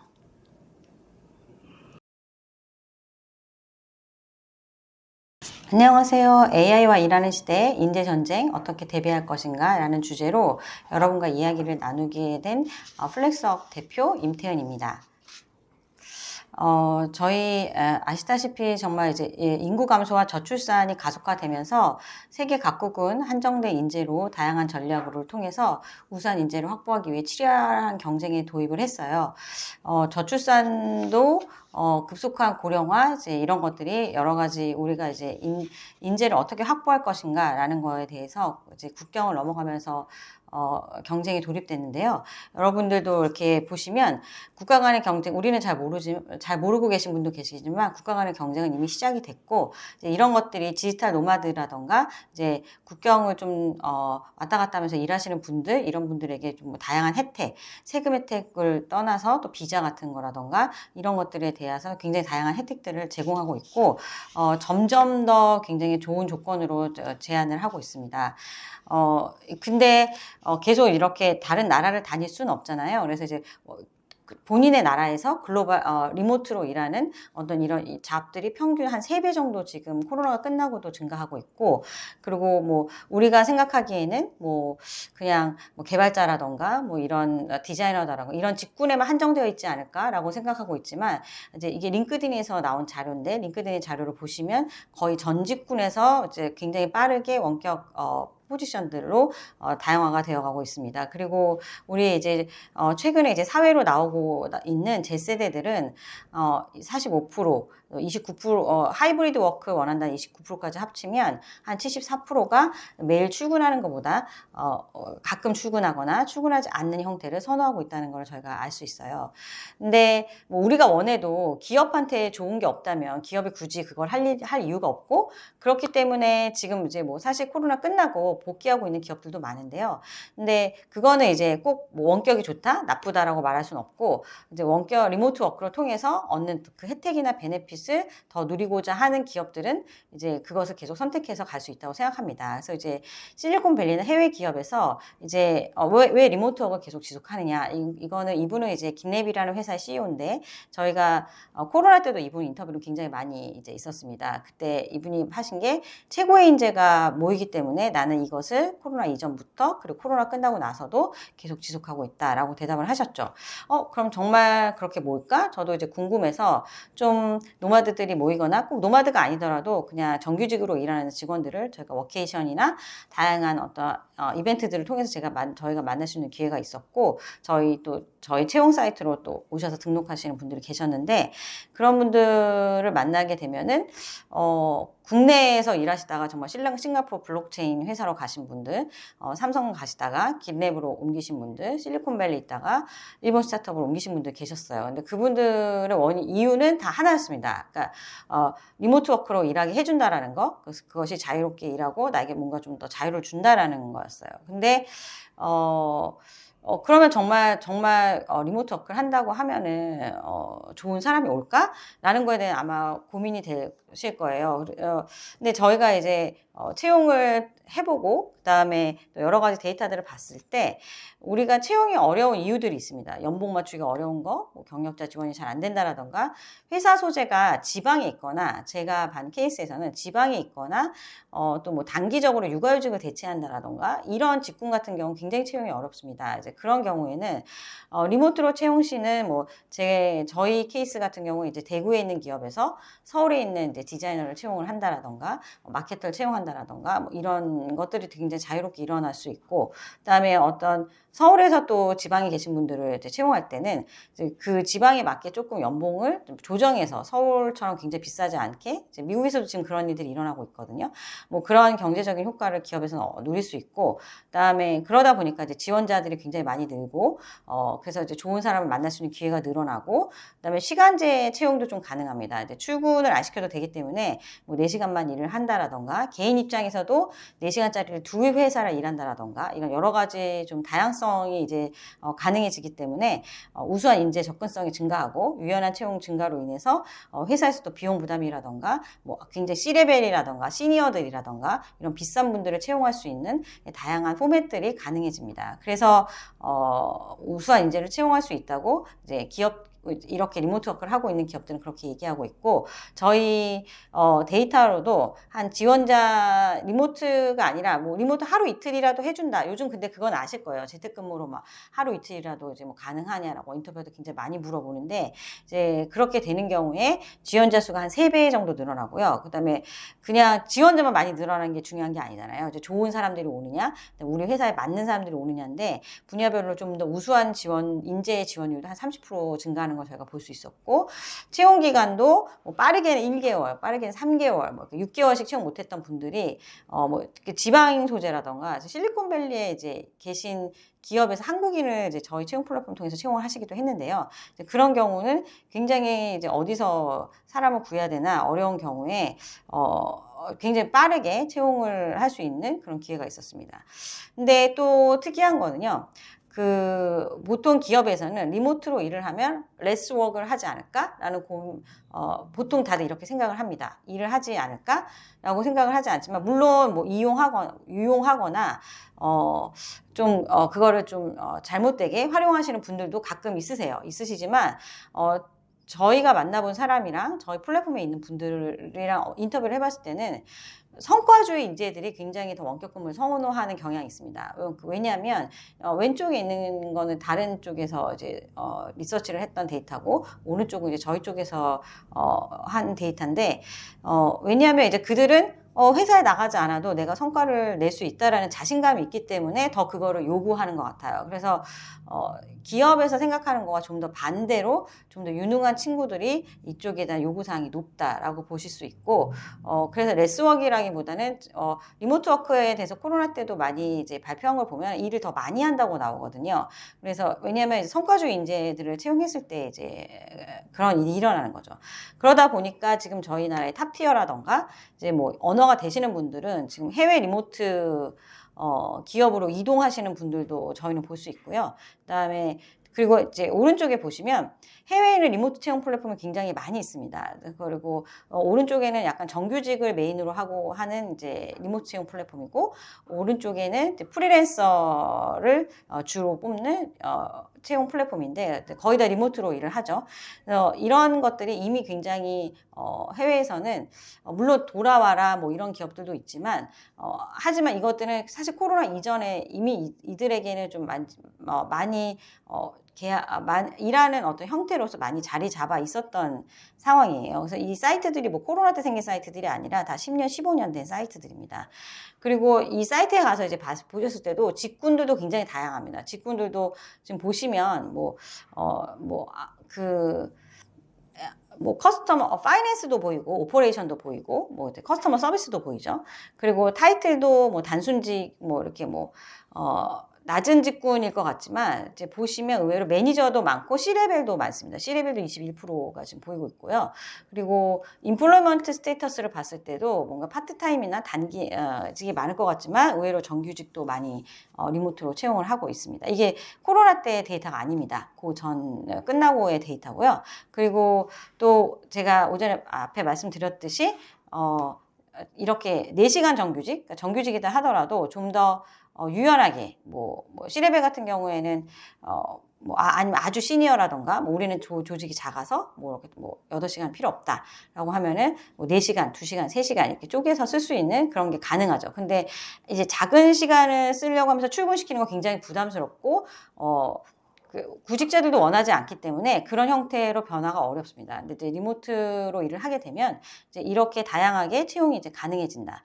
그래서 지금 북미나 아시아 기업 같은 경우에는 이제 원격하고 하이브리드 모드 빠르게 전환하고 있고, 북미 기업 같은 경우에는 이제 땅덩어리가 크다 보니까 이제 그런 게 전환하는 것들도 있고, 아시아나 태평양 지역 같은 경우에는 디지털 인프라가 굉장히 급속하게 확장되어 있고, 기술에 능숙한 인재들이 좀 많이 늘어나면서 이런 분위기가 많이 생겨나고 있고, 이제 지금 2031년까지 굉장히 많이 성장할 거로 다들 예상하고 있어요. 그래서 근데 이게 기업에서는 이제 장점도 있고 단점도 있으신데, 근데 이제 개인의 관점에서 봤을 때는 개인의 관점에서 봤을 때 이 인재는 굉장히 다양한 기회가 본인에게 열리는 겁니다. 그래서 본인에게는 협상력이 증가하게 되고, 이제 물론 이제 능력이 있거나 성과를 내는 이제 인재로 생각했을 때 이제 이게 가능하겠죠. 그리고 글로벌 기회도 확대가 되고, 한국에 있으면서 실리콘밸리에 일을 할 수 있고, 지방에 있으면서도 일본 기업이랑 일을 할 수 있고, 이런 기회가 확대가 되고, 그러면서도 이제 출퇴근 시간이 아무래도 좀 자기가 조율을 할 수 있으니까 경력 유연성이 이제 강화가 그러니까 워크라이프 밸런스가 이제 좋아지는, 균형을 맞출 수 있는 이제 그렇게 되는 거죠. 그래서 생각보다 더 전문성이 있는 기업들이 많이 인재들이 많이 이쪽으로 가고 있고, 그리고 작년만 해도 70만 명이 해외 취업했는데 13% 정도가 지금 해마다 2자릿수로 지금 증가하고 있다라는 거죠. 근데 시장 상황은 그렇다 하더라도 또 사실 여전히 이제 있는 문제들이 있습니다. 생산성 저하가 레스워크를 하지 않는다고 하지만 그래도 생산성이 저하되는 부분이 있는 것 같던데, 그리고 소통도 조금 어렵던데 라는 문제 제기를 하고 있고, 그 문제가 해결이 안 된 경우에는 그냥 우리 다시 오피스에 모여서 일하자 라던가, 아니면 리모트로 일하던 프리랜서들과 이제 다시 계약을 해지하고 그냥 이제 오피스에 와서 일하는 방식을 선택하신 분들이 많죠.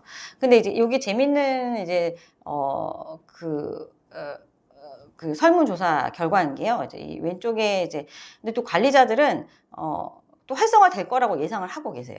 근데 오른쪽에 또 보면은 하지만 또 여러 가지 소통에 문제가 있다라고 또 얘기를 하고 계십니다. 그러면 저희는 이제 궁금했죠. 그러면은 리모트 워크를 잘하는 기업의 특징은 뭘까? 이런 게 어렵다고 하는데, 그러면 해외에서 잘 되고 있는 기업들, 해외 기업들은 코로나 끝나고 거의 돌아가지 않은 기업들도 많이 있거든요. 그랬을 때 무엇이었을까라고 들여다봤을 때, 저희가 약간 한 20개 정도의 이제 잘하는 기업과 잘 안 되고 있는 기업들을 인터뷰를 하면서 제가 어떤 이제 학교에 계신 교수님하고 이제 논문을 쓸 수 있는 기회가 있었어요. 그랬을 때 저희가 나온 약간 결론을 이제 모델로 봤을 때는 약간 이런 특징들이 있었습니다. 그러니까 잘 되고 있는 기업들은 경영자 의지가 조금 확고했고, 그다음에 조직 문화가 신뢰와 성과 기반 문화로 이미 잡혀져 있었고요. 그리고 이제 채용을 할 때 원격 근무나 하이브리드 근무에 이제 적합한 인재인지를 검증하는 절차들이 있었습니다. 그래서 그렇게 하고, 그렇게 해서 뽑기만 하면 되는 게 아니라 이제 프로세스를 갖추고 계셨어요. 원격으로 일이 잘 돌아갈 수 있게끔 문서화가 잘 되어 있다라던가, 비동기로 의사소통하는 문화가 잘 잡혀 있다라던가, 정보가 뭔가 투명하게 서로 공유하는 문화들이 프로세스가 굉장히 자연스럽게 잘 잡혀 있는 이런 것들이 이런 일하는 방식이 뭔가 변화되어 있을 때 이제 성과가 나는 아웃컴이 나오는 거죠. 바람직한 결과가 나옵니다. 그것은 직원의 만족도도 올라가고 업무 성과도 올라가고 이직률도 감소하는 이런 결과가 나오는 거죠. 그래서 이런 결과가 나왔다는 기업도 있고, 이런 결과가 안 나오고 더 엉망이 됐다는 기업이 있고, 이제 그거의 차이는 저희는 여기에서 이 회사의 어떤 문화, 조직 문화와 직원의 구성, 그다음에 일하는 방식, 이것의 차이구나라는 거를 저희가 좀 알게 됐고요. 그래서 이것이 불가능한 것이 아니라 여러분 그렇게 일을 해야겠다. 그리고 해외 진출하시고 싶으신 분들은 해외에 있는 직원들을 미리 먼저 국내에서 채용을 하시면 좀 진출하실 때도 장점들이 있거든요. 수월한 부분이 있고, 그런 경우에 이제 그들을 검증하는 방법들을 좀 다르게 가져가시는 것도 굉장히 중요합니다. 그래서 저희가 오토매틱이라던가 긴랩이라던가 이렇게 이미 이제 한 10년이 넘게 굉장히 많은 직원들을 원격으로 운영하고 있는 기업들을 저희가 인터뷰를 하고 리서치를 했을 때는 뭐 텍스트 면접을 한다라던가 비동기 의사소통을 확인해 본다라던가 시간 관리를 어떻게 하는지, 그다음에 그분이 뭔가 독립적으로 업무를 잘 수행하는지, 문서화 같은 걸 잘하는지, 이런 것들을 테스트하는 것들을 좀 다르게 가지고 계셨어요. 그리고 원격 근무 경력자 위주로 좀 채용하는 것을 좋아하는 성향이 있었습니다. 그리고 또 이런 문서화나 정보 투명, 아까 말씀드렸던 비동기 의사소통 같은 거, 하이브리드나 원격으로 할 수 있는, 잘 업무가 돌아갈 수 있는 근무 체계를 구축하고 계셨어요. 그래서 저희가 그렇게 일을 잘 하고 있는 기업이 만든, 긴랩이 만든 이제 업무 운영 문서가 있는데, 운영 관리 문서가 있는데 그 문서 저희가 번역해 놓은 게 있습니다. 그리고 저희 나라와 좀 접목하고, 그다음에 저희 쪽에 사례들을 좀 넣어서 만든 게 있는데, 그거는 이제 저희 요거 끝나고 이제 저희 쪽에 이제 또 가입해 주시면 저희가 이제 이 문서는 저희가 공유해 드릴 수 있을 것 같아요. 그래서 이 문서를 저도 이제 번역을 하면서 읽어봤을 때 굉장히 조금 다르게 운영하는 것들이 있었고, 요런 것들을 이제 탑재하지 않고서 잘 돌아가기를 바라는 게 좀 잘못된 거였구나라는 거를 이제 알게 되었어요. 그리고 이제 성과 중심이라는 거가, 성과 중심이 요 말이 제가 좀 와닿아서 갖고 왔는데요. 아웃 오브 사이트, 아웃 오브 마인드가 아니라 아웃 오브 사이트는 only your performance다라고 이제 어떤 CEO가 말씀하셨습니다. 그래서 이제 정말 퍼포먼스만 보는 어떤 문화를 만들면 그 아웃컴으로만 이제 우리가 서로 이제 커뮤니케이션 할 거기 때문에 뭐 아웃 오브 사이트나 아웃 오브 마인드 이런 거 불안해할 필요가 없다라고 말씀하시더라고요. 그래서 하지만 그래도 또 여러 가지 불안한 부분들이 있기 때문에 저희가 이제 요런 이제 해외 보시면 이런 본인의 업무를 뭔가 좀 트래킹 해주고 분석해주고 생산성을 도와주는, 그리고 그런 개선안까지 제안해주는 그런 사스들이 많이 있습니다. 근데 한국에는 좀 잘 보이지 않더라고요. 그래서 요거 부분을 이제 저희가 플렉스웍에서 지금 채용도 하지만 저희가 요거를 최근에 저희가 베타 버전을 지금 런칭을 이제 하려고 하고 있고, 그래서 지금 기업 버전 런칭했는데 개인 버전으로 저희가 아마 9월에 런칭을 하게 될 거예요. 그래서 근데 이런 식의 이런 사스에 꼭 저희 게 아니더라도 해외에 이제 많은 사스들이 있습니다. 그런 사스들의 도움을 받아서 뭐 직원의 이제 성과를 관리라기보다는 그들이 몰입해서 일하고 일하는데 이제 도움을 받을 수 있는 여러 가지 툴들을 쓸 수 있다라는 거죠. 그리고 아까 이제 저희가 말씀드린 것처럼 제가 말씀드린 것, 저희가 원격 근무 기업 이제 운영 가이드를 만들었고, 그다음에 요거에 대해서 되게 자세하게 굉장히 디테일하게, 굉장히 한 20년 가까이 운영하신 기업이 만들었기 때문에 굉장히 좋은 내용들이 있습니다. 그 내용들을 저희가 전달해 주기 위해서 여러분 정보가 필요하기 때문에 이제 여러분이 저희 이제 오셔서 뭐 신규 고객으로 그냥 간단하게 가입만 하시면 저희가 요거 자료랑, 그다음에 이제 저희 지금 베타 서비스, 퍼포먼스 베타 서비스 나오는 거 사스도 무료로 이용하게 해드리고 여러 가지 혜택을 드릴 수 있을 것 같습니다. 그리고 저희가 하나 더 저희 마케터님이 홍보해달라고 해서, 저희가 변현배 대표님 이제 베스트셀러 더 HR이라는 이제 책의 저자이시면서 우한영재 인사총괄 임원이셨고, 쿠팡이나 글로벌 기업의 이제 인사 담당자, 인사 임원이셨던 분이랑 저희가 이제 세미나를 하게 됐네요. 그러니까 그 마스터 클래스를 운영하게 됐는데요. 저희 이 클래스를 듣고 안 듣고를 떠나서 제가 이 대표님의 이제 강의에서 굉장히 인상이 깊고 굉장히 그 깊이가 느껴져서 저희가 이제 섭외를 하게 됐어요. 근데 이제 우한영재가 잘 아시다시피 이제 원격으로 이미 리모트로 일을 하고 있는 기업이고요. 코로나가 끝나고 나서 지금 주 1회 2회 정도는 이제 출근을 하고 있지만, 아무튼 초기 세팅에 이제 관여를 하셨고, 그 다음에 모토로라랑 이제 해외 기업, 글로벌 기업에 계셨는데, 아주 초반에 IBM 글로벌 기업 계실 때도 거기서도 이제 리모트 워크 세팅을 하셨다고 하시더라고요. 그래서 그게 최근 트렌드가 아니라 이전에도 많이 이제 시도됐던 거고, 그런 것들을 세팅해 나가는데 인사에 굉장히 중요하다. 근데 이제 그거는 이 강의에 굉장히 한 파트고요. 이제 전체적으로 이제 우리가 어떻게 그 조직 문화를 만들어 가야 되느냐라는 거를 마스터 클래스로 저희가 한번 만들어 봤습니다. 그래서 관심 있으시면 한번 들어보셔도 되게 좋을 것 같고요. 저희가 그래서 지금 제가 아주 짧은 시간이었지만 인재 전쟁은 이미 시작이 됐고 그거에 저희가 꼭 리모트워크를 꼭 해야 돼라는 건 아닙니다. 현장에서 일하는 것이 더 좋은 경우도 굉장히 많기 때문에. 근데 리모트 워크는 그 인재 전쟁에서 우수한 인재를 데려오기 위한 해법 중에 하나가 될 수 있다라는 거죠. 그랬을 때 저희가 이제 AI가 일하는 시대가 됐는데 이제 아직도 어떤 장소의 점유와 시간의 점유가 노동의 점유다라고 생각하는 어떤 이런 저희의 어떤 그 예전에 갖고 있었던 그 생각은 조금 더 저희가 이제 전환할 필요가 있는 시대가 되지 않았나? 그런 생각을 여러분에게 좀 화두로 던져드리고 싶고요.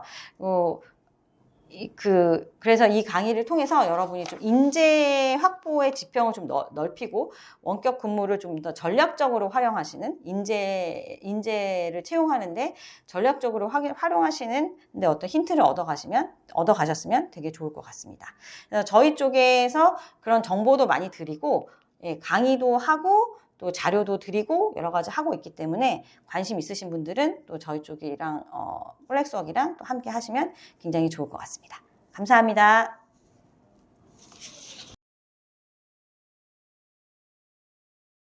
안녕하십니까. 저출산 시대 새로운 채용 전략 세미나에서 시니어 채용을 통한 기업 경쟁력 강화를 소개하게 된 어테일워크의 정진아입니다.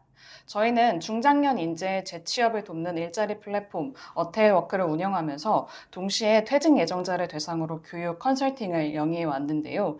이 과정에서 만난 수많은 기업 담당자님들과 중장년 인재, 관련 부처와 지자체를 만나며 배운 인사이트를 오늘 여러분과 공유할 수 있게 되어서 참 기쁩니다. 앞으로 저출산 시대가 도래하면서 향후 한국의 생산 가능 인구는 25년간 가파르게 하락할 것입니다. 불과 25년 뒤인 2050년의 생산 가능 인구는 2,400만 명 수준으로 현재 대비하여 생산 가능 인구가 1,400만 명이나 감소합니다. 그리고 그중 40, 50 중장년 인재의 비율이 청년에 대비하여서 2.5배에서 3배 가량 높으며 65세 이상 인구도 전체 인구의 40%에 육박할 만큼 고령화 단계가 상당히 진행될 것으로 전망되고 있습니다. 이 가운데 중위 연령도 가파르게 상승합니다. 현재 45.4세인 중위 연령은 5년 후인 2031년에 50.3세에 이르는데 이는 우리 인구의 절반이 50대 이상이 된다는 뜻입니다. 하지만 현재 우리 사회에서 주된 직장에서의 실질 은퇴 연령이 51.5세에 불과하며 일부 통계에서는 이보다 더 낮게 나타나기도 합니다. 이 시기에 퇴직하는 사람은 중장년 10명 중 8명에 달하면서 대부분이 여기에 해당될 것으로 보이는데요. 이 문제는 개인의 삶에도 큰 영향이 미칠 뿐만 아니라 기업 입장에서도 심각한 문제로 작용합니다. 신규 청력 인력의 공급이 제한된 상황에서 중장년의 조기 퇴직은 장기적으로 핵심 인력의 손실로 이어질 수밖에 없습니다. 그러면 왜 이런 일이 벌어지게 될까요? 정말 50대 이상의 시니어들이 더 이상 회사에서 기여할 수 없는 걸까요? 당연히 그 답은 그렇지 않다일 것입니다. 정년이 60세로 정해져 있음에도 불구하고 비자발적 퇴직이 50세 전후에 집중되는 이유는 왼쪽 그래프에서 보시듯이 임금 수준이 개인의 생산성을 초과하는 시점에서 충돌이 발생하기 때문입니다. 문제는 이런 연차 상승으로 인해서 과도한 1인당 인건비가 부담이 되어서 일어날 뿐이지 그들의 능력이 갑자기 사라지는 것은 아닐 것입니다. 하지만 관점을 좀 바꿔보면 어떨까요? 앞으로는 절대적인 생산 가능 인구가 지속적으로 줄어들 것이기 때문에 전체적인 생산성 손실에 더 주목해야 합니다. 만약 채용 방식을 유연화해서 임금 곡선과 생산성 곡선을 최대한 유사하게 가져갈 수 있다면 정년까지의 생산성을 온전히 활용하는 것은 물론 60세 이상, 나아가 70대 이후까지도 생산성을 기대해 볼 수 있습니다. 즉 시니어 고용은 단순히 사회 환원이나 ESG 차원의 활동이 아니라 그들의 역량을 효율적으로 활용해서 기업 경쟁력을 높이는 전략적 선택이 되어야 합니다. 아직까지 많은 조직 문화에서 50세 이상의 근로자를 곧 떠날 사람으로 인식하는 경향이 강합니다. 그러나 앞으로는 전문 분야에서 기여 수준을 명확히 측정해서 이를 토대로 HR 매니지먼트를 조정할 수 있다면 기업과 시니어 모두가 이상적인 윈윈을 이룰 수 있습니다. 그리고 이런 변화는 이미 다수의 글로벌 기업과 대기업에서 시작되고 있습니다. 제가 앞으로 시니어 채용 사례 여러 가지를 소개해 드릴 텐데요. 그 전에 먼저 왜 이런 기업들이 시니어를 채용해 왔는지 그 이유를 한번 분석해 봤습니다. 우선 절대적인 기본 가치 한 가지가 있을 것입니다. 아무리 기술이 발전하더라도 AI가 대체하기 어려운 직무는 반드시 존재한다는 점입니다. 그리고 기업들은 이 중 시니어가 특히 잘할 수 있는 영역에 주목해서 회사의 니즈를 충족시키는 방식으로 채용을 진행할 수 있습니다. 저희는 시니어 인재를 크게 세 가지 유형으로 구분해 보고 있습니다. 첫 번째, 영업형 인재입니다. 영업형 인재는 폭넓은 인맥을 활용해서 신규 고객을 개척하고 젊은 직원들의 마케팅, 세일즈 역량을 키웁니다. 이를 통해 이들은 인력난 해소와 기업의 매출 증대에 기여할 수 있습니다. 두 번째, 전문직형 인재는 전문 지식을 기반으로 실무를 수행하거나 자문을 제공해 기업의 기술력 유지에 이바지합니다. 또한 시니어 타깃의 신사업 그리고 이들의 이 신사업의 전략과 기획에 기여할 수 있을 것입니다. 세 번째, 상담 사용 인재는 풍부한 경험을 바탕으로 고객 상담과 관리를 맡고 조직이나 매장을 안정적으로 운영할 수 있습니다. 특히 커뮤니케이션과 내부 관리에서 강점을 발휘할 수 있습니다. 이제 각 채용 니즈별로 자세한 사례를 소개해 드리겠습니다. 첫 번째는 시니어의 전문 인력이 현장에 즉시 투입되어서 성과를 낼 수 있는 산업 분야의 사례입니다. 첫 번째는 금융 분야를 소개하고 싶은데요.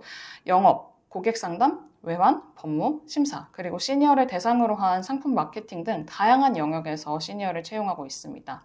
예를 들어서 하나은행은 퇴직 직원을 재고용해서 기존 업무를 그대로 맡기거나 유사한 직무를 수행하게 하고 있습니다.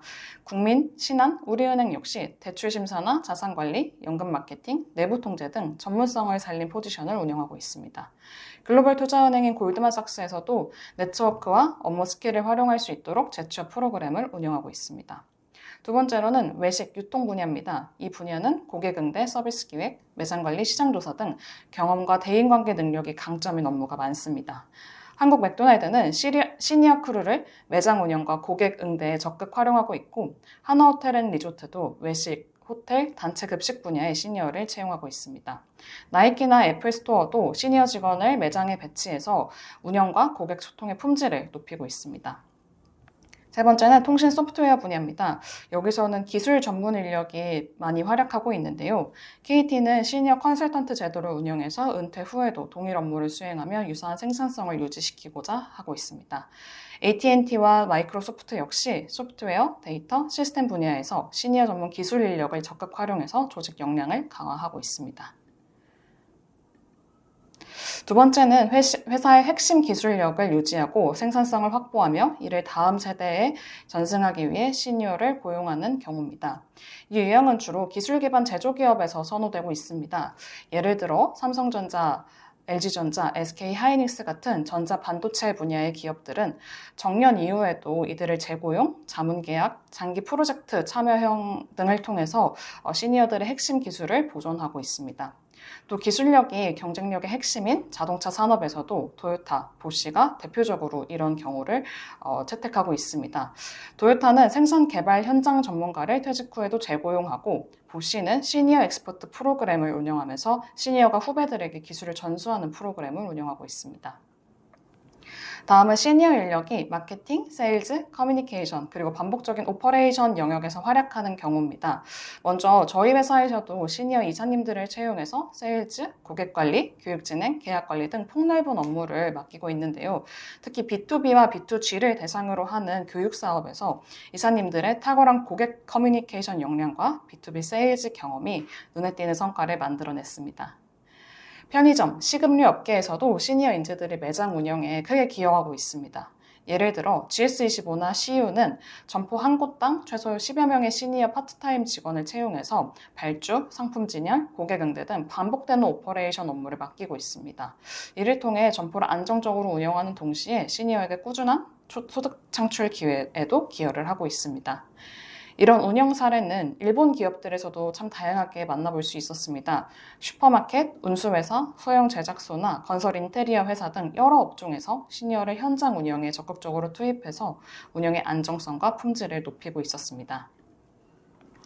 마지막으로는 최근 주목받고 있는 실버 산업으로 진입하기 위해 전략 수립과 서비스 기획 단계에서의 시니어 인재를 활용하는 사례입니다. 먼저 광고 마케팅 업계입니다.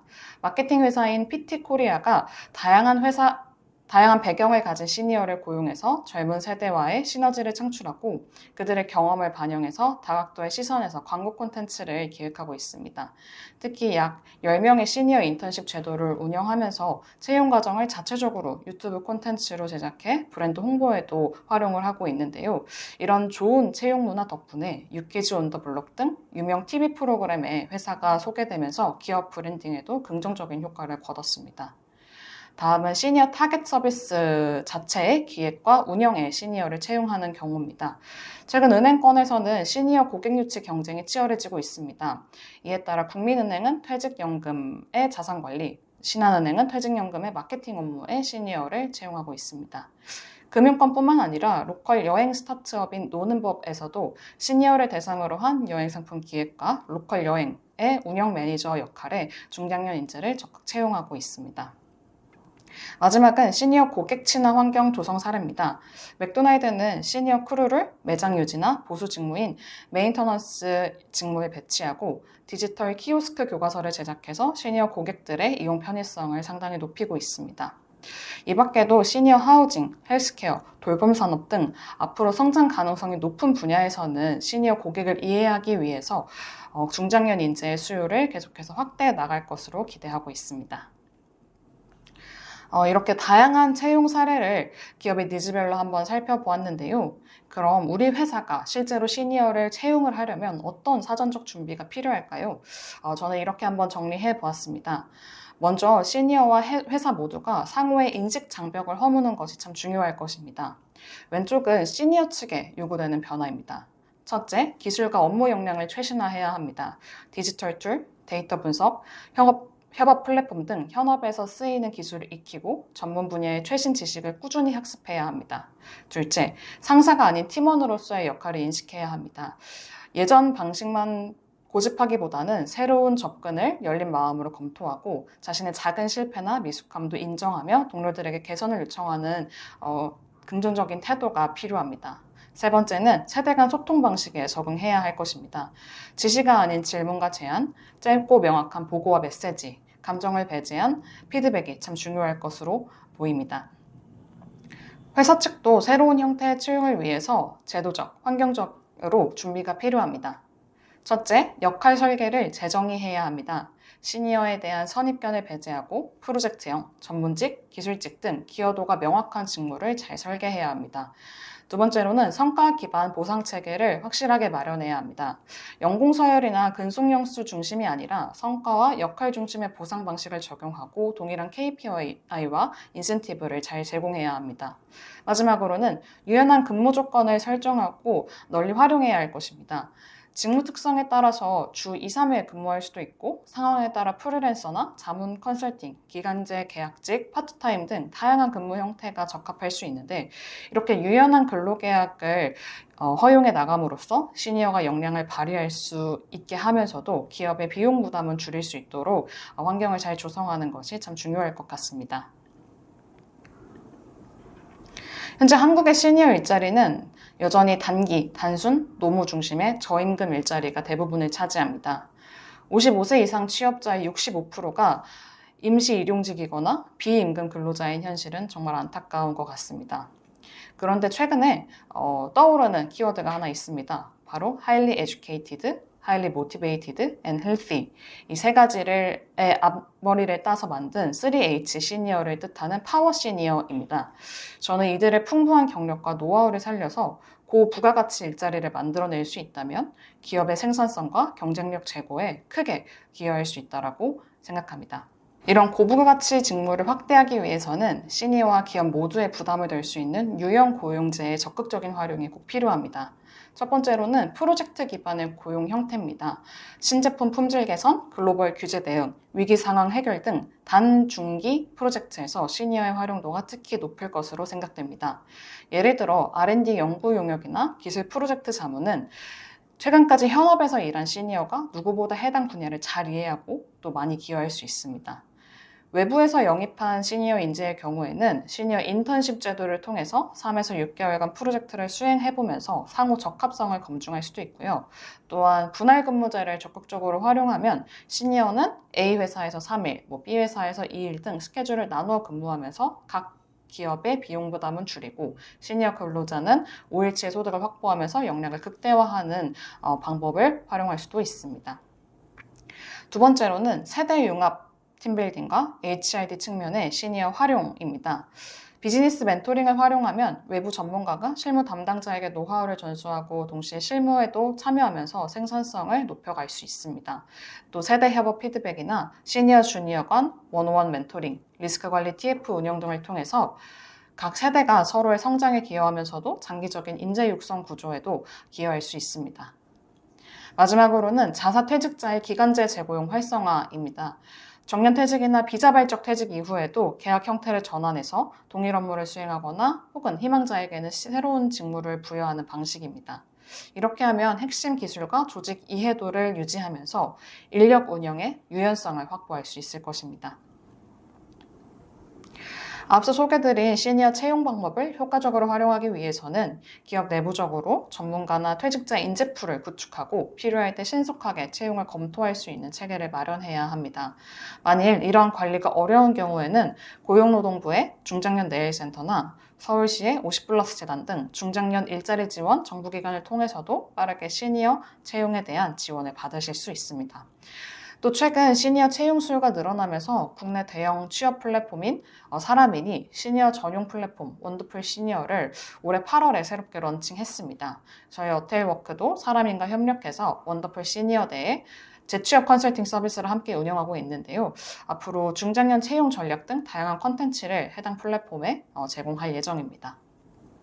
마지막으로 저희 어테일워크에 직접 채용을 의뢰해 주시면 가장 적합한 인재를 선별해서 매칭 드립니다.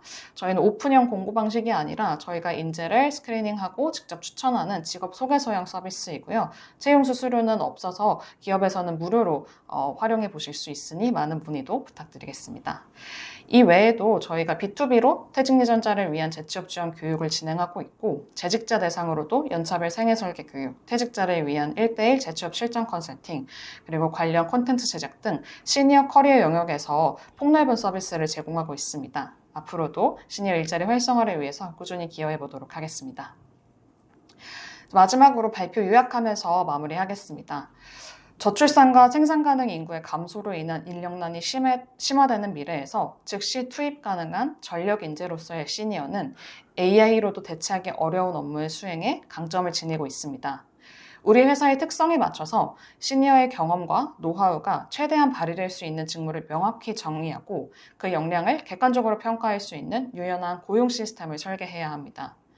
시니어 채용은 단순한 인력의 보충이 아니라 미래 세대의 노하우를 전수하는 장기적 전략이 되어야 합니다. 50세에서 70세까지 현재 약 1,600만 명에 달하는 시니어 인력이 있는데요. 이들을 새로운 평가, 검증 기준을 통해서 우리 조직에 기여할 수 있는 역량과 적응력을 갖춘 인재를 선발해내는 것이 기업 입장에서는 참 중요해질 것입니다. 또 생애주기별 교육과 지속적인 리스킬링 제도를 운영하면서 자사의 퇴직자 재고용 시에도 경쟁력을 꾸준히 유지할 수 있는 내부 교육 시스템을 반드시 구축해 놓아야 할 것입니다. 이상으로 발표를 마치겠습니다. 지금까지 경청해 주셔서 대단히 감사합니다.